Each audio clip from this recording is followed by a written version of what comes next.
3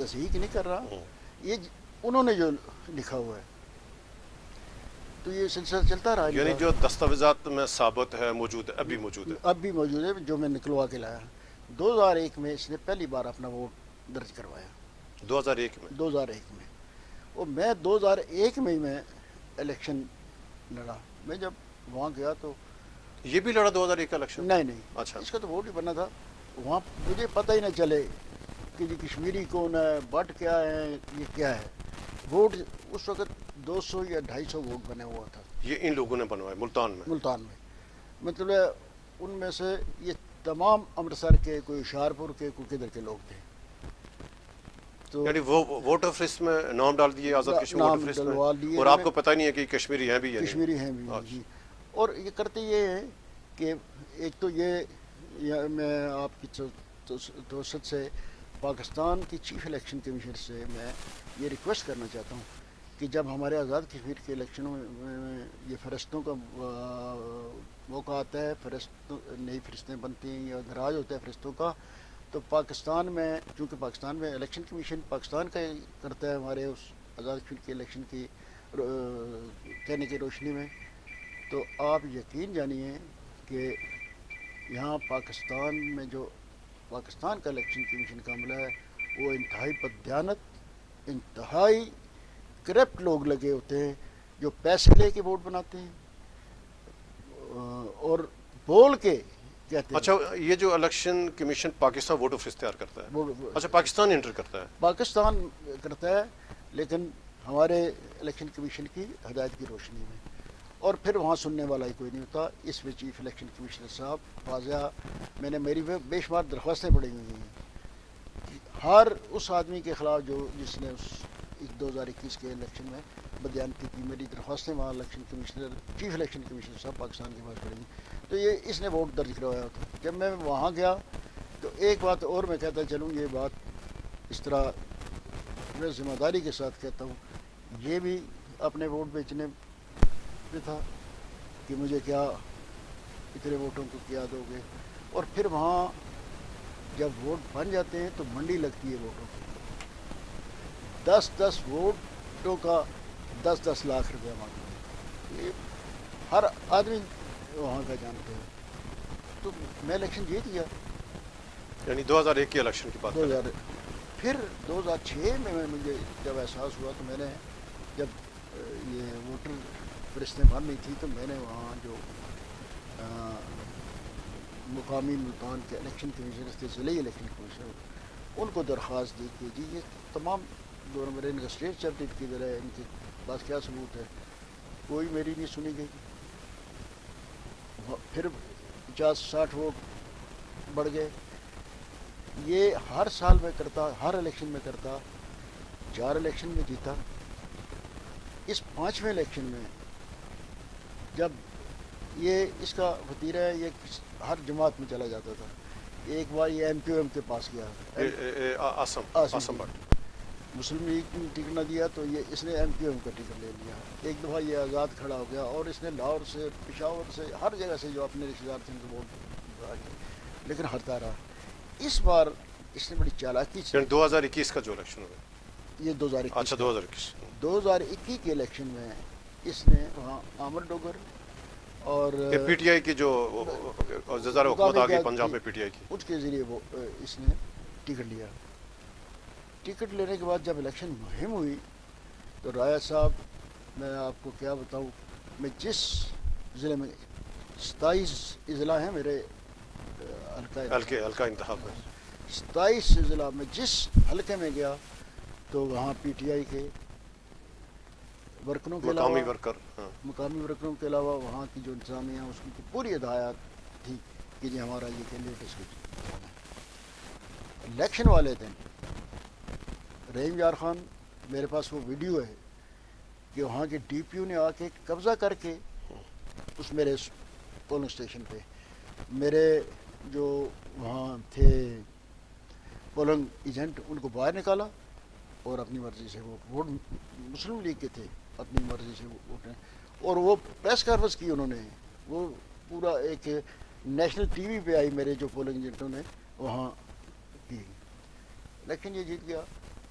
election والے دن بھی جو آر سی تھا ہمارا وہاں ملتان کا، اس نے پولنگ کے بعد دفتر اپنے نہیں گیا، تمام وہ اٹھا کے پتہ نہیں کہیں چلا گیا، اس کے دفتر کے سامنے 100 آدمی کھڑا رہا، اس میں ہمارے مسلم لیگ کے ملتان میں مسلم لیگ کے ایم این اے رشید صاحب، رفیق رجوانہ کے صاحبزادے عاصم ملک رفیق رجوانہ، یعنی اس طرح کے 100 آدمی وہاں رہا، لیکن وہاں دفتر بند کر کے پتہ نہیں یہ کہاں لے گئے وقت سے، وہاں جا کے رات 12 بجے تک، حالانکہ میرا جو حلقہ انتخاب ہے اس میں 5 بجے پولنگ بند ہوتی ہے تو 6 بجے رزلٹ آنا شروع ہو جاتا ہے، اور 6:30 بجے میرا ہو جاتا ہے، سب سے پہلا میرا آتا ہے یا دوسرے نمبر پہ۔ رات 1 بجے اس نے بڑا مطلب اس ووٹوں کو ادھر ادھر کر کے پھر مجھے صرف 49 ووٹوں سے ہروایا گیا۔ اچھا، 49 ووٹ سے آپ آ رہے ہو؟ آپ کو رایا، اچھا، مجھے رایا، میں نے اسی دن درخواست دی، اسی جو ہمارا آر او تھا کہ جی اس کی دوبارہ ریکاؤنٹنگ کے لیے، ریکاؤنٹنگ کے لیے یہ ہوا ہے، لیکن اس نے کہا جی اب گنتی ہو ہی نہیں سکتی، اس نے بھیج دیا۔ پھر میں اس کے تمام وہ جو ثبوت کاغذات تھے وہ نکال کے میں نے اس کے خلاف پٹیشن کی الیکشن ٹریبونل میں۔ اسی عرصے میں جب میں الیکشن جب اس کی مہم جاری تھی تو اسی کے خاندان کے 2-4 آدمی مجھے ملے، تو میں نے کہا یار اصل تم کشمیر کس جگہ کے رہنے والے ہو؟ انہوں نے کہا جی ہم کشمیر تو رہا ہوں، تو کشمیری ہیں لیکن ہیں تو امرتسر سے آئے ہوئے مجرد کر کے۔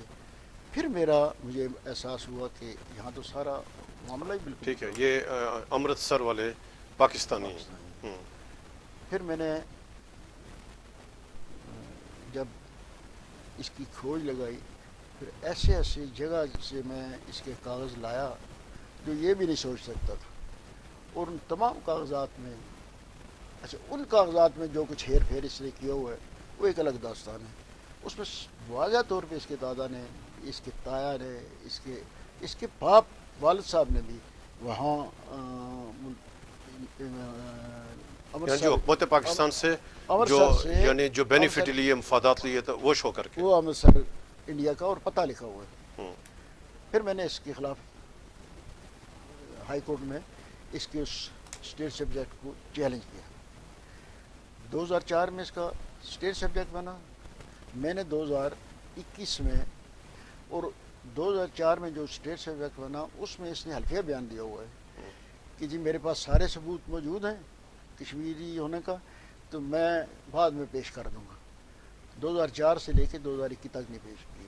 جب 2021 پہ میں نے وہ کیا تو پھر اس پہ تھوڑا سا اسے محسوس ہوا یا اس پہ دباؤ بڑھا، تو اس نے کچھ لوگ وہاں ہمارے 90 کے جو مہاجرین ہیں ان میں کچھ سروس ٹریبونل میں بھی ہیں، ایون کہ ہمارا اس وقت کا کمشنر بحالیات،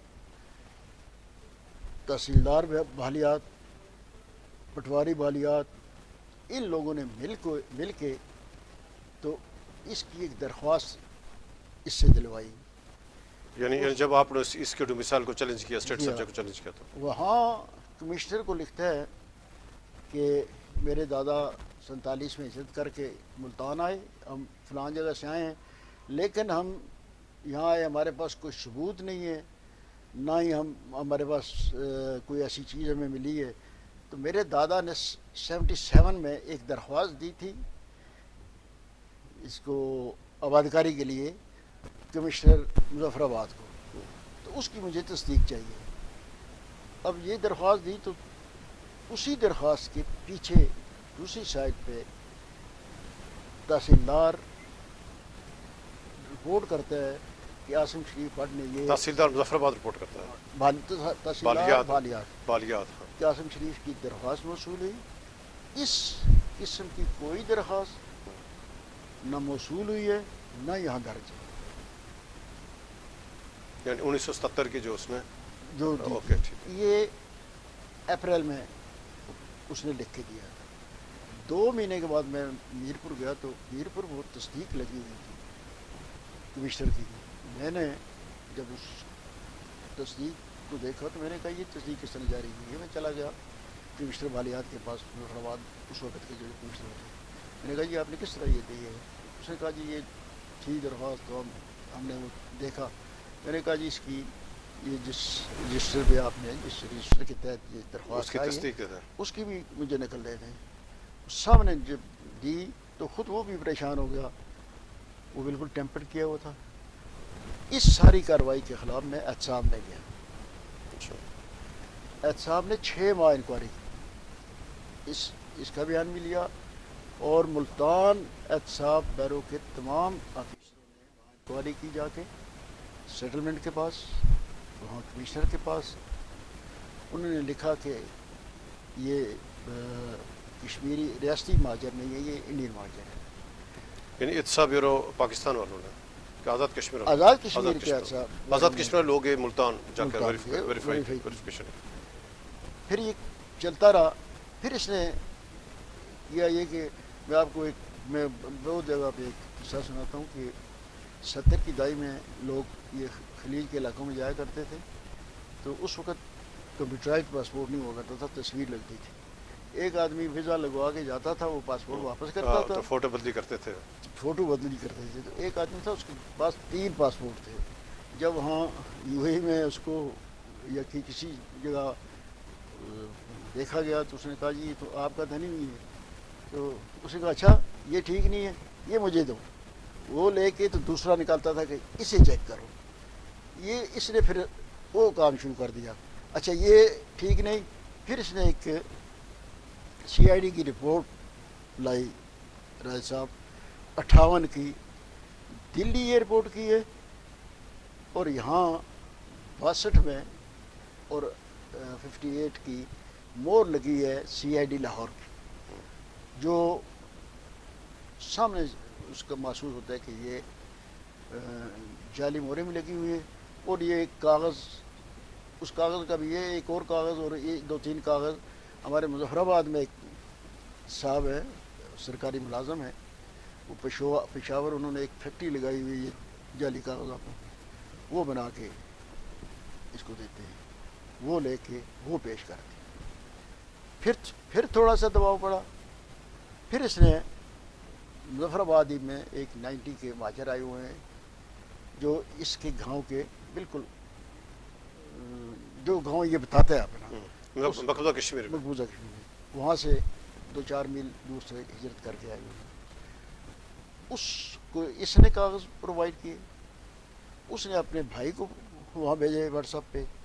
اس کے بھائی نے خود وہ وہاں نائب تحصیلدار کا بھی لیٹر بنایا, ججز کی موری لگائی, مقبوضہ کشمیر کے ججز کی, مقبوضہ کشمیر کے جج کی مورے لگا کے اس کو ڈاک کے ذریعے دبئی بھیجا. دبئی سے یہ اس نے لا کے وہ کاغذ جمع کروائے. جب وہ مجھے پتہ چلا, کیونکہ ہر تیسرے دن یہ کوئی نہ کوئی کاغذ لا کے دے دیتا تھا, وہ میں نے اس کی نقل لے کے, آپ کو پتہ ہے کہ میرا کزن میاں الطاف پارلیمنٹ کا ممبر, ہاں پارلیمنٹ کا ممبر, اس کا حلقہ انتخاب یہ انتناگ رجوری پہنچے. اس سے میں نے بات کی کہ جی اس طرح کوئی کاغذ وہاں سے ڈی سی اے سی جو بنا کے بھیجتے ہیں, تو یہ تو بڑا ظلم ہے, یہاں غیر ریاستی لوگ بیٹھے ہوئے ہیں. تو پہلے تو اس نے میرے ساتھ مذاق کیا کہ آپ ہمیں انتہا نہ دیتے تو وہاں بھی غیر ریاستی بیٹھے ہیں. میں نے کہا جی آپ اس کا کیا کریں. اس نے ڈپٹی کمشنر سے بات کی, تو ڈپٹی کمشنر نے کہا کہ یہ بالکل جعلی ہے. پھر اس نے وہاں 6 ماہ تحقیقات کی. اس کے بعد ڈپٹی کمشنر نے بھی, تحصیلدار نے بھی, پٹواری بھی, اور محافظ خانہ سے باقاعدہ انہوں نے تصدیق جاری کی کہ اس نام کا آدمی, یہ جو ہے ان کا کبھی جہاں کوئی اندراج نہیں ہے, نہ یہ یہاں رہائش پذیر ہوئے ہیں, نہ ان کا کوئی تعلق ہے کشمیر سے. وہ کاغذ میں نے اپنے بیٹے جو امریکہ ہوتا ہے اس کے ذریعے منگوا کے جب وہ پیش کیے, تو آخری جب یہ بحث ہوئی ڈپٹی کمشنر کے پاس, ہائی کورٹ میں بھی چلی, سپریم کورٹ میں بھی چلی, دونوں معزز عدالتوں نے ڈپٹی کمشنر مالیات کو بھیجا کہ اس کی پھر انکوائری کی جائے, ایک بار پھر انکوائری کر کے, تاکہ ان کو بھی اطمینان ہو سکے. تو آخری انکوائری میں ان کے جو وکیل صاحب ہیں, انہوں نے بڑی کوشش کی اس کو ثابت کرنے میں ریاستی.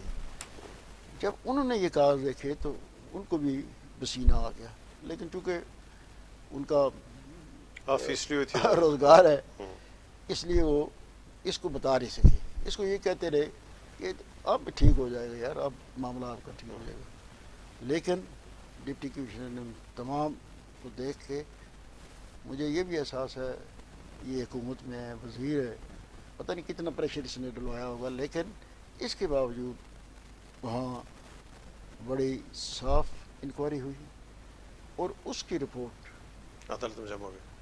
ہائی کورٹ میں جمع ہوئی. اب ہائی کورٹ میں نے اس کو بھیج دیا، چونکہ اس کو کرتی ہے حکومت، کینسلیشن کا جو اختیار ہے وہ حکومت کے پاس ہے. اور مجھے امید ہے یعنی ابھی آپ یعنی ناظرین کو یہ بتائیں کہ جب یہ رپورٹ ڈپٹی کمشنر مالیات نے عدالت نے جمع کرے، آگے عدالت نے پھر کیا احکامات جاری کیے؟ عدالت نے لیٹر لکھا ایک، چونکہ حکومت کوئی لکھ سکتی تھی، حکومت ہی اس کا کرتی ہے کہ جی ہمارے پاس ڈیٹیل رپورٹ آئی ہے، اس کے تحت ڈپٹی کمشنر مالیات نے فلاں چٹھی کے تحت اس کا کنسلیشن کا ثابت کیا کہ یہ جعلی ہے، تاریخ کی ہوئی ہے. تو اس میں 30 ماہ کے اندر اندر مکمل رپورٹ 30 دن کے اندر 30 دن کے اندر اندر. تو مجھے امید ہے کہ وہ بھی اور حکومت کے لوگ بھی، خصوصاً وزیر اعظم بھی یہ بات سوچیں گے، اور ان کو سوچنا چاہیے اور بعض اداروں کو بھی سوچنا چاہیے. میں آپ کو بتاؤں کہ اگر کوئی اور بات ہو نہ ہو، جن جن لوگوں نے اس غیر ریاستی لوگوں کی اس کے جرم ہے، یہ ایک جرم نہیں، یہ اس نے بہت سارے جرائم کیے ہیں، اس جرائم میں ملوث ہوئے ہیں. تاریخ میں ان کا نام ان لوگوں میں شامل ہوگا جو کشمیر کے ساتھ ہمیشہ غداری کرتے ہیں، کشمیر کو ہمیشہ بیچتے رہے. اچھا شاہ صاحب ابھی آتے ہیں ذرا، یعنی ہائی کورٹ نے حکم جاری کی ہے یعنی اس میں ایس ایم بی آر کو سینئر ممبر بول رہا ہے، تو کیا کہتے ہیں یعنی ابھی وہاں جو اسٹیٹ سبجیکٹ ہے اس کا جاری کرنے کا، کینسل کرنے کا ابھی کس کو اختیار ہے؟ یعنی حکومت کی طرف سے ایس ایم بی آر کو ہے یا ابھی قانون کیا کہتا ہے اس حوالے سے؟ دیکھیں جی، قانون میں تو یہ تو پہلے کشمیر کونسل کے پاس تھا. آئینی ترمیم جو ہم نے کی تھی اس میں یہ سارا اختیار ہم نے واپس آزاد کشمیر حکومت کے پاس دے دیے تھے. اب آزاد حکومت ہے، آزاد حکومت میں پرائم منسٹر بھی ہو سکتی ہے، کابینہ بھی ہو سکتی ہے، کوئی کمیٹی بھی ہو سکتی ہے. لیکن کمیٹی کا سپریم کورٹ نے باقاعدہ ڈی سی کو جب انہوں نے یہ بھیجا تھا تو لکھا تھا کہ اس میں کمیٹی کا کوئی رول نہیں ہوگا، تو آپ نے کمپلائز کر کے بھیجنا ہے، اور اس نے کمپلائز کر کے بھیج دینا ہے. ڈی سی نے جو آپ اس نے اپنا کام کر دیا ہے. اب وہ اس کو بدل بھی نہیں سکتے، نہ کمیٹی میں بھیج سکتے ہیں، وہ کینسل کر کے رپورٹ ہائی کورٹ میں بھیجیں گے. یعنی senior member board of revenue اب اس کو کینسل کر کے تو رپورٹ عدالت میں جمع کرے، ہائی کورٹ میں بھیجیں گے. عدالت جمع کرے. بالکل. اور اچھا بتائیں کہ اگر اس طرح رپورٹ آتی ہے تو پھر آگے کیا ہے؟ یعنی کیا یہ جو سیٹ خالی کر دے، خالی عدالت حکم جاری کرے، اس کا آگے کیا پروسیجر آگے ہوگا؟ دو پہلو ہیں. میں نے اس کے خلاف ریٹ پٹیشن کی ہوئی تھی، الیکشن ٹریبونل میں ریٹ پٹیشن کی ہوئی تھی. دھاندلی کی، جعل سازی کی. ہاں ٹھیک ہے. 4.5 سال سے وہ کیس لگنے ہی نہیں دیا. اس میں بہت سارے فیکٹر ہیں، آپ سمجھتے ہیں. ہاں ٹھیک ہے، الیکشن ٹریبونل میں ایسا ہی ہوتا ہے، الیکشن جب 5 سال ختم ہو جاتے ہیں پھر آگے جا کر سماعت ہوتے ہیں. الیکشن ٹریبونل نے باقاعدہ کارروائی شروع کر دی، ایک شہادت بھی ہوگی، لیکن انہوں نے مل کے کچھ لوگوں سے ہائی کورٹ سے سٹے لے لیا، اور وہ سٹے راج صاحب 4 سال ہونے کو ہیں. اب جا کے پچھلے پتہ نہ 20 دن پہلے یا 1 ماہ پہلے وہ سٹے خارج ہوا. اب اس سٹے خارج ہونے کے بعد جو میری ریٹ پٹیشن ہے، میں وہاں بھی آپ کو بتاؤں، جب میں نے وہاں کی نا ٹریبونل میں، تو میں نے آزاد کشمیر الیکشن کمیشن سے اپنا تمام ریکارڈ، الیکشن کا وہ سارا ریکارڈ منگوایا. آپ یقین جانیے، جس وقت یہ آخری وقت پہ وہاں آر او لے کے وہ عملے کو بھی اور سب وہ لے کے انہوں نے وہ ہمارا فارم 24 یا 44 ہوتا ہے 45 وہ نہیں جاری کیا میرے پولنگ ایجنٹ کو. اسی طرح لے گئے. اس میں آپ ایک بیلٹ پیپر ہوتا ہے جس پہ اس پہ ووٹر کا نام ہوتا ہے، درج ہوتا ہے، کاپی ہوتی ہے کاپی پیچھے ہوتی جو ہے، ریکارڈ والی جی کاپی جی، ہوتی ہے، اس پہ انگوٹھا انگوٹھا لگتا لگا ہے جاتا اور ہے. وہ اس میں بکس میں ڈالتا ہے. آپ حیران رہ جائیں گے، یہ جو ووٹر لسٹ ہے نا عورتوں کی خصوصاً، اس انٹری ووٹر نہیں ہے، شناختی کارڈ نمبر ہی انٹری نہیں ہے، انگوٹھے نہیں لگے اس ہوئے کا شناختی کارڈ تو وہاں لکھا ہوتا ہے ووٹر لسٹ ہیں. پہ، ووٹر لسٹ میں اس ایک ہر ایک نام کے آگے انگوٹھا لگا ہوا ہے، ایک ہی کسی عورت نے لگائے ہیں. 300 250 سے 300 اور وہی ووٹر لسٹ اٹھا کے انہوں نے اس میں رکھ دی کہ جی یہ چونکہ وقت نہیں تھا تو انہوں نے ووٹ پول کی. صرف اگر اسی پہ ہی بات کی جائے ہاں تو الیکشن وہ فارغ ہو الیکشن جاتا ہے. فارغ ہو جاتے ہیں. نہیں اس کے بعد کیا ہوتا ہے، یعنی کیا یہ نہیں اگر وہ دوبارہ الیکشن ہوگا، الیکشن دوبارہ ہوگا پھر؟ الیکشن کمیشن میں گنتی ہوتی ہے یا میں ثابت کرتا ہوں کہ یہ ساری دھاندلی سے بنا ہے تو پھر نیکسٹ میں ہوں، پھر میرا نوٹیفکیشن نہیں نہیں اسٹیٹ سبجیکٹ کی بنیاد ہے پھر تو دوبارہ الیکشن ہوگا اگر اس اگر کا اسٹیٹ ڈومیسائل سبجیکٹ پہ ہوا کینسل کر دیا جاتا ہے. کر دیا جاتا ہے تو پھر دوبارہ الیکشن ہو سکتے ہوگا. ہیں. لیکن دوبارہ الیکشن میں آپ کو بتاؤں، میں نے اب وہاں 1482 ووٹ بنے ہیں، 1482 پہ ہر ایک ووٹ پہ میں نے کیا ہوا ہے، اعتراض کیا، اور ہائی کورٹ سے اس ڈائریکشن لی ہوئی ہے کہ اتنے عرصے سے پہلے اب وہ کر رہے ہیں. میں الیکشن اس طرح تو نہیں ہوگا جس طرح پہلے الیکشن ہاں میں. ٹھیک ہے، جعلی ووٹوں اب پہ. میں آپ کو بتاؤں کہ اس نے ایسی ایسی چیزیں، ایک ووٹر لسٹ اس نے لگائی اپنے تایا کی، وہاں ایک جگہ پہ لکھا ہوا تھا سیٹ خالی ہے، یہ 62 کی ہے، اس نے وہاں اپنے تایا کا نام لکھ دیا. میرے پاس وہ پوری لسٹ پڑی ہوئی تھی، میں نے لسٹ جب دکھائی اس کو ڈپٹی کمشنر کو، اس کے وکیل کو، وہ خود پریشان ہو گیا یہ کیا کرتا رہا ہے. تو اس طرح وہاں بھی اس نے وہاں 1482 ووٹ، 62 میں صرف 8 ووٹ تھے اور وہ خالصتاً ریاستی کشمیری تھے. آج وہاں 1500 ووٹ ہو گئے تو پورے. یہ جو آپ کا حلقہ ہے ویلی 3 جو ہے، یہ اس میں کل کتنے ووٹران ہیں؟ یہ تقریباً 6000 6000 یعنی کل 6000 ہے. اب اس سے بھی کم ہوں گے. اچھا، یعنی یہ پورے پاکستان یعنی 49 یہ جی جی اضلاع پر مشتمل ہو جاتا ہے.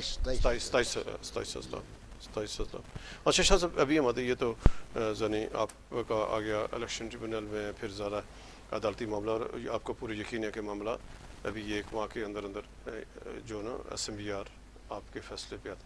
ابھی مت ہیں جو آزاد کشمیر میں الیکشن ہوئے 2021 کا، اس میں مجبوری تو ظاہر ہے جو آزاد کشمیر میں جب بھی الیکشن ہوتے ہیں تو بڑا سوال ہوتا ہے کہ جو پاکستان میں مہاجرین کی جو نشستیں ہیں، 12 نشستیں ہیں، اس پہ ذرا آزاد کشمیر الیکشن کمیشن کے جورسڈکشن میں نہیں آتے. پاکستان جیسے اب آپ کے ساتھ یعنی زیادتی ہوئی ہے، یہ کیسے شفاف ہوں، اس کے لیے کیا کوئی میکینزم ہو؟ اور پہلے تو ناظرین کو یہ بتائیں کہ 2021 کا الیکشن کیسے ہوا، یعنی ایک تو آپ نے مثال دی، باقی کیا ہوا ادھر پنجاب میں کیا ہوتا رہا؟ رائے صاحب، آپ نے بے شمار لوگوں سے سنا بھی، اخباروں میں بھی آیا، بیانات بھی دیتے رہے، لیکن میں اس کا متاثر ہیں. متاثر ہوں، وکٹم. میں آپ کو بتاؤں کہ مجھے مختلف لوگوں سے طرف سے فون آتے تھے، تم جوائن کرو پی ٹی آئی جان کرو، نہیں کرو گے تو تمہیں عبرت کا نشان بنا دیا جائے گا. ایک بار نہیں، 4 بار یعنی آپ کو دباؤ ڈالا گیا کہ دباؤ مسلم ڈالا یونین کو گیا چھوڑا. کہ آپ پی ٹی آئی میں شامل ہوں. میں نے کہا جی میں پی ٹی آئی میں شامل نہیں ہوتا، ہار جاؤں گا لیکن پی ٹی آئی میں شامل ہوں گا. اس کے گواہ جو یہ کشمیر ایکسپریس کے ہیں نا، زائد تبسم، زائد تبسم، وہ جانتے ہیں، ان کے سامنے میرے ساتھ جو کچھ ہوا تو، لیکن میں نے نہیں کیا. اب جب میں نے انکار کیا تو تمام تر ایجنسیوں کی رپورٹ کے مطابق میں جیتا ہوا تھا. ووٹر میرے ساتھ تھے، میرے ساتھ پیار کرتے تھے.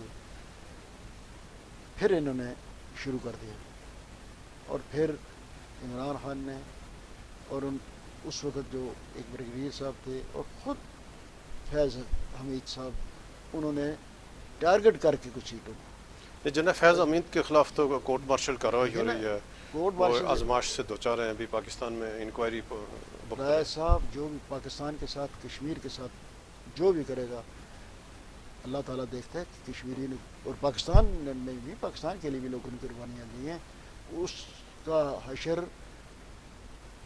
اس دنیا میں بھی اور اس دنیا میں نہیں تھے اگر کیا آپ ہم نے مطالبہ کرتے ہیں کہ یہ 2021 کا جو دو آزاد کشمیر الیکشن جن لوگوں نے دلدلی کیا، جنہوں نے میریج کیا، ان کے خلاف بھی کارروائی ہونی چاہیے؟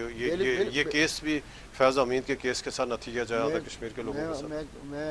میں اگر کہوں کہ یہ جو الیکشن کیا اس کے بعد جو کچھ کیا، یہ بھی سکوت ڈھاکہ کی طرف سکوت کشمیر ہوا ہے فیض امین کی طرف سے، اور یہی سب سے بڑا جرم ہے اس کا۔ ایک تو کشمیر بیچا انہوں نے، کشمیر کو جا کے سودا کیا وہاں عمران خان نے اور فیض امین نے اور دوسرے صاحب بھی باجوہ صاحب نے۔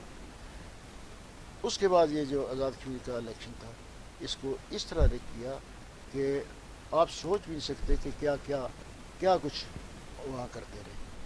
یہ تو پھر اس کے بعد کشمیر کے حوالے سے اتنی مایوسی ہو گئی تھی وہاں کے لوگوں میں، یہاں کے کشمیریوں کے۔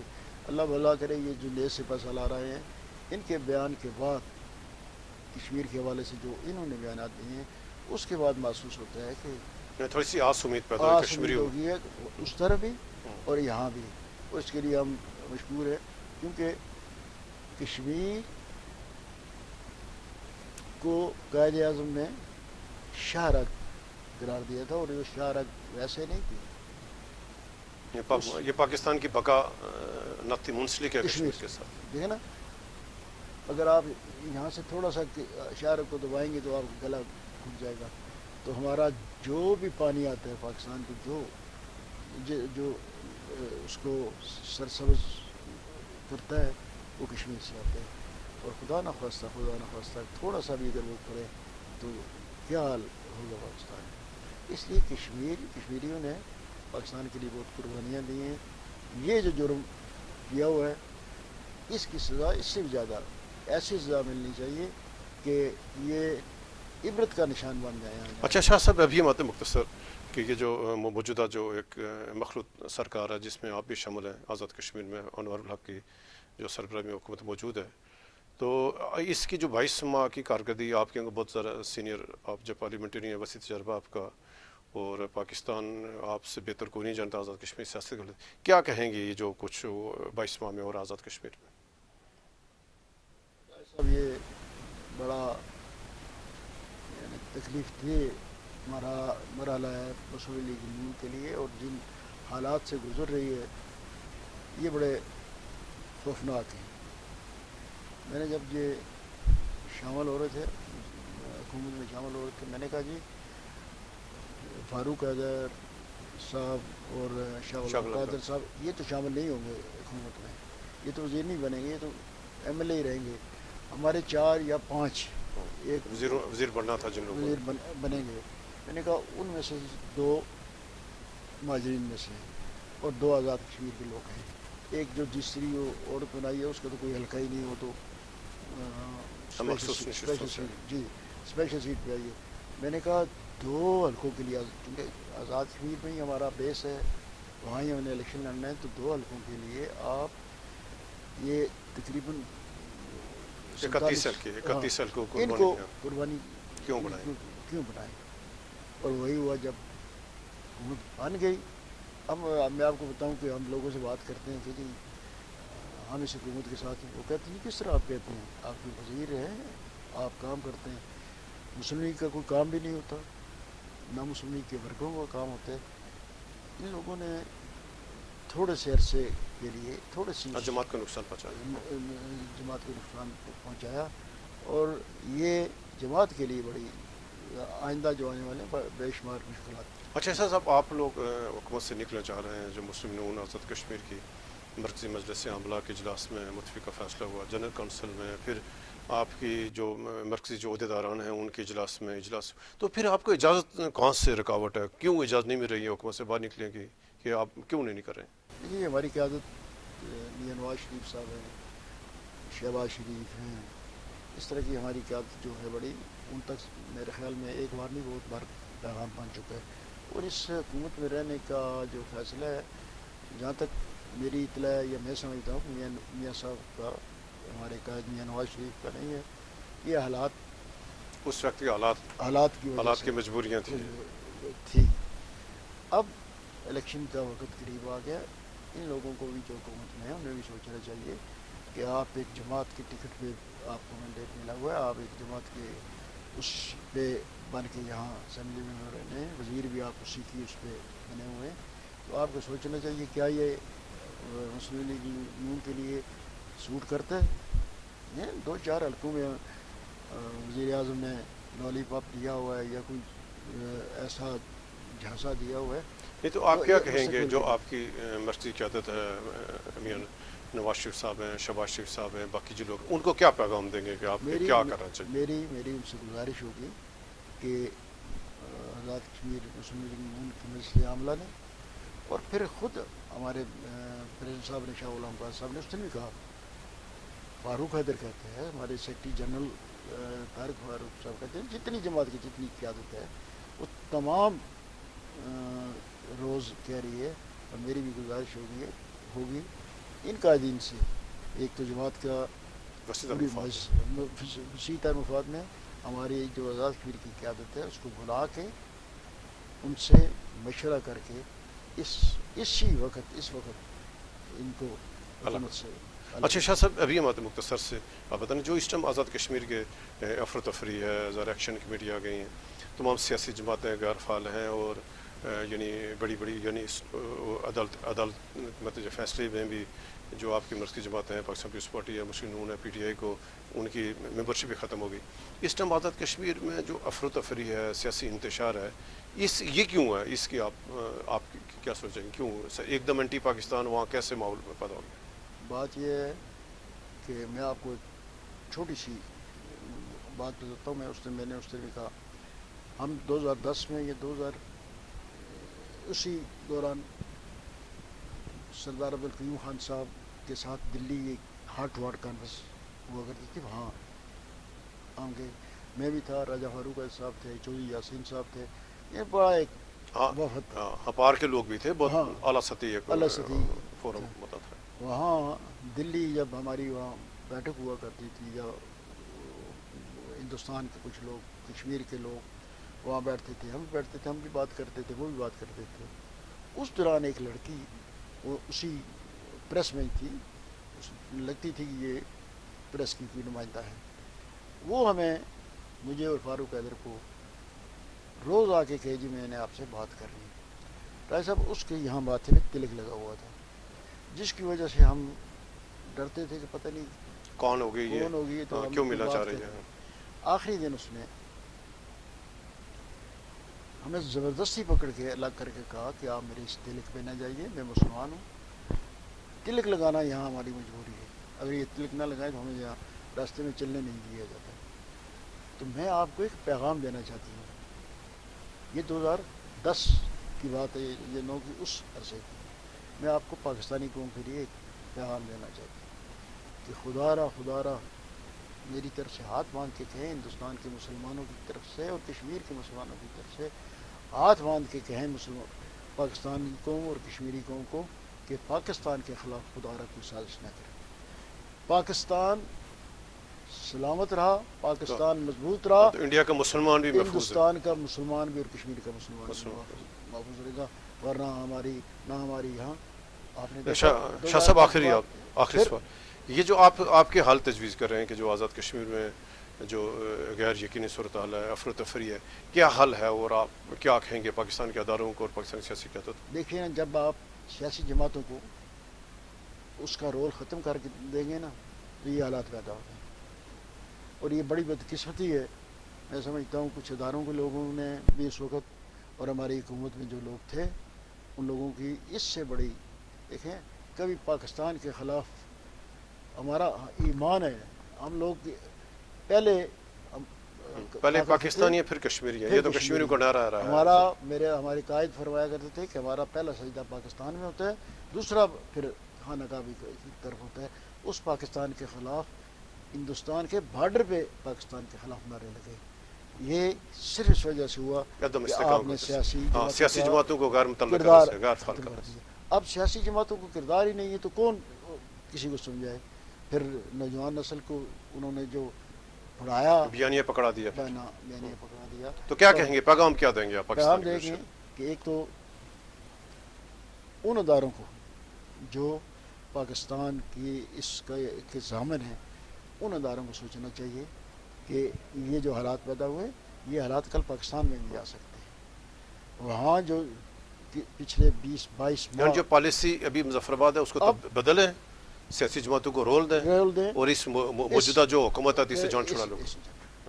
اور یہ نہیں ہوگا تو آپ یقین جانیے حالات جو ہے نا, میں آپ کو ایک چھوٹی سی ایک اور عرض کرتا چلوں کہ 63 میں سیلٹ میں پاکستان کے جھنڈے کو جلایا گیا سن 63 میں. تو قائد ملت ہمارے چودھری غلام عباس نے جنرل ایوب خان کو, صدر ایوب خان کو خط لکھا کہ آج وہاں جھنڈا جلا ہے, اگر آج نہ روکا گیا تو یہ مشرقی پاکستان الگ ہو جائے گا. اور پھر ٹھیک 7-8 سال بعد مشرقی پاکستان الگ ہوا.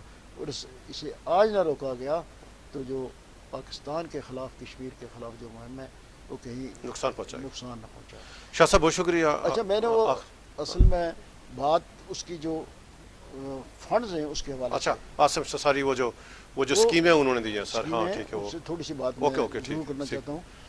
اس نے جعلی اسکیمیں ابھی جو جہاں کروڑوں روپے کے فنڈ ہیں, وہ کروڑ, میں نے ساری اسکیمیں دیکھی. اس میں سے 5-6 میں نے کل بھی کہا ضلع جہلم میں جو ریاستی لوگ ہیں میں ان کو جانتا ہوں کہ ان کو دیے.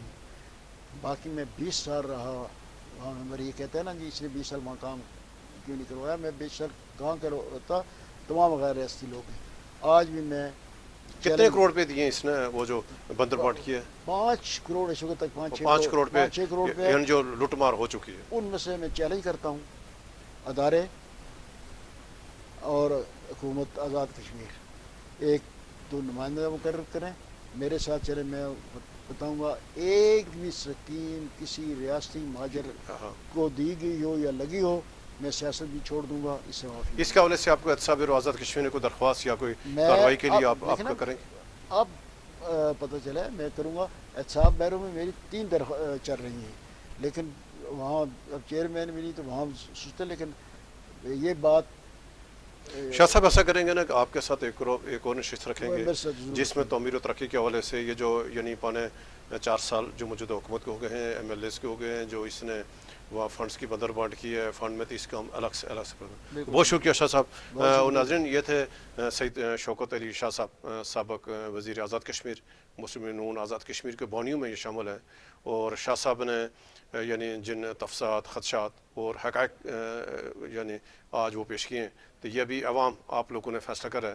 اور جو یعنی ویلی یعنی 3 جو ماجرین حلقے ہیں پاکستان, یہ جو الیکشن ہوئے 2021 کے, اور اسی طرح کے ساتھ جو مطلب جو باقی حلقوں میں بھی الیکشن ہوں گے, تو ہم اپنے اس پروگرام کی وساطت سے حکومت پاکستان کے ذمہ دار لوگوں سے اور حکومت آزاد کشمیر سے گزارش کریں گے کہ یہ جو آزاد کشمیر کی سیاست کے ساتھ جو کھلواڑ ہو رہا ہے, یا جو ماجرین جموں کشمیر کے نام پر جو غیر ماجر ہیں اور وہ اصل جو ماجرین ہیں ان کے حقوق پر ڈاکہ ڈالے ہوئے ہیں, تو اس بنیادی جو ذمہ داری بھی ہے حکومت پاکستان کی کہ جو ماجرین جموں کشمیر پاکستان میں موجود ہیں ان کے ووٹر فہرست فوری طور پر شفاف ہو, تاکہ یہ جو ماجرین کا جو کوٹہ ہے آزاد کشمیر کے محکموں میں, آزاد کشمیر کے تمام اداروں میں, پاکستان کے اداروں میں, تاکہ یہ جو اصل ماجرین ہیں, اصل جو کشمیری ماجرین ہیں جو اپنا سب کچھ پاکستان چھوڑ کر یہاں آئے ہوئے ہیں, ان کو حقوق جو مل سکے. ہم سید شوکت شاہ صاحب کو دوبارہ بھی اپنے پروگرام میں جب بلائیں گے, اس وقت ناظرین اجازت دیں. اللہ حافظ.